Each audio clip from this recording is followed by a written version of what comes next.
પરથી આવ્યા છે એટલે આપણે એમનું સન્માન કરવું પડે આપણે. જય માતાજી, જય સિયારામ. એમનું સન્માન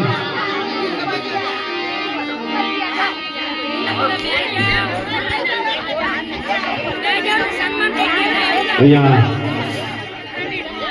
મીનાબેન ગતિલાલ ભારતીબા નું સન્માન કરશે. શાલ ઓઢાડીને પધારો બાપા. તાળીઓના ગણગડાટ સાથે ઓઢાડજો.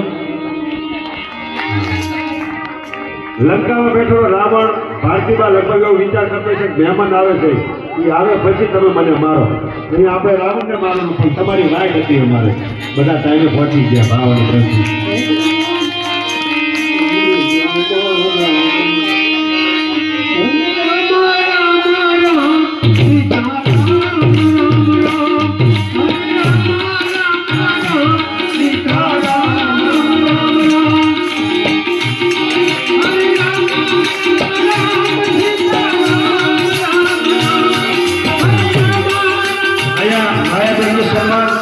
અમારે ભાવનાબેન જે કથાના દિલીપ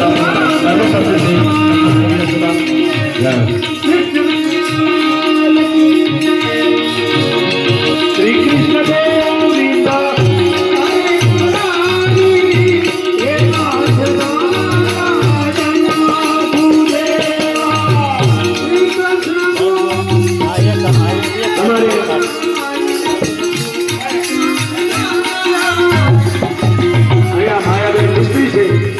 સન્માન થઈ ગયું તો ભાઈ થઈ ગયું છે. ખૂબ ખૂબ ધન્યવાદ. હવે 2 મિનિટ